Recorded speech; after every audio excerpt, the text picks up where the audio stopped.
Баярлалаа. Өнөөдөр дээд усрлын тухай хуулийн хэрэгжилтийг ярьж байна л да үйл явцыг. Тэгээ шүүмжлэлтэй хандах юмнууд байгаа юм байна. Эхлээд хуулийн дагуу хэрэгжиж явж байгаа юмнууд байна. Тэгээ энийг яг хэмжээ танилцуулсан бол те англи хөтөлбөр нь юм байна. За ингээ юм гэдэг. Тийм хувь зэрэгэлтэй юмнууд бол цөөхөн хэрэгжих шиг байна. Тэгэхээр цаашаа бид нар энэ хөгжилтөөгөө боловсрлоо уух, энэ шинжлэх ухаан боловсрлоо хөгжилтөөгөө уух, мэдлэгийн эдийн засаг, мэдлэг суурьс эдийн засгаар Монгол хөгжинө гэж харж байгаа бол боловсрлын яам энэ реформ шинжтэй бодлогын санал оруулмаар байна л та. Үүн дотор бол яг байж байгаа болж байгаа юмнуудыг л хэлэхгүй байгаа шүү, зөв ойлгоорой. Миний хэлэх гээд байгаа санаа бол хэрвээ бакалаврын зэрэгтэй болсон хүчнээ Монголд бэлтгэдэг ийм бодлого цаашаа хийх юм бол гадагшаа бакалаврын зэрэгт суралцсан гэсэн хүмүүсийн хүний эрхийн зөрчнөө. Тэгэхээр ингэж хатуу хийж бол болохгүй. За тэгвэл яг бодлогын хувьд бол нөгөө юугаар нь хийчих болно шүү дээ. Гадны сургуулиудын салбарууд бакалаврын зэрэгэл эзэм боловсрол олгодог юм гадны сургуулийн франчайзууд ороод ирвэл бас болж байгаа. Гэх мэтээр ингээд нэг тийм системтэй бодлого харуулмаар байгаа. Статистик судалгаанаас харахад энэ уул уурхай, хөдөө аж, хүнс хөдөө аж ахуй, аялал жуулчлал ингээд цаашаа манай тэргүүлэх чиглэлийн салбарууд байна шүү дээ.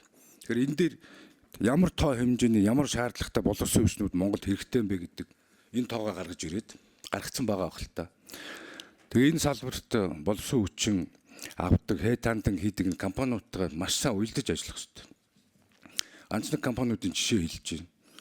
Баруунд бол тэгдэг үстэй оюутнаар элсэн оюутан бол тэгээд ажлын байранд бэлэн болцсон тухайн компани тэр оюутнаа бойжуулаад цааш аваа явчихдаг.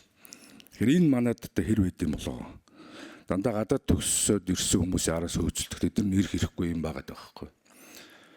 Тэгэхээр хувийн хвшлийн захиалгыг нэн тэрүүндээ тавиач.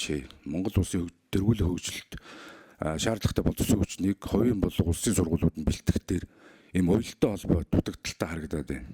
Судалгаа гэж хэлэх гээд байгаа. За дараа нь энэ гадагшаа сурахаас гадна бас нэг мөнгө төр хүн хүчний асуудал яригдах байх л та. Олон улсын жишээ болж байгаа бүтцээ шиг татахад бол буруудахгүй. Катар, Унгар одоо юу гэдэг.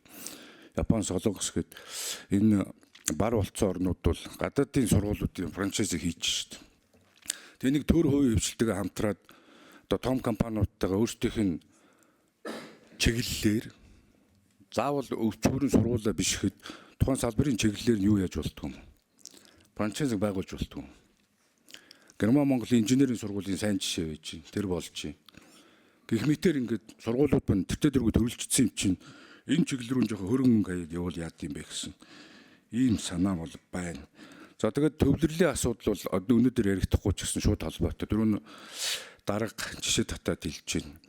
Энэ ихтэй сургуулиудыг хотоос гаргаж одоо салбар гэдэг юм орон нутагт нь боломжтой газар нь салбарын чадж байгуулах юм бол энэ одоо бидний утаа төгжрөл энэний асуудлыг бас шийдэх давхар боловсон хүчний асуудлаас гадна ийм бодлогын асуудал хэрэгтэй харагдаад байна л та. Тэгээ ахаад товчхон хэлэхэд боловсролын яамны сайдд бодлогын шин чанартай юм дахин боловсруулж тавих шаардлагатай цаг болцсон байна гэж.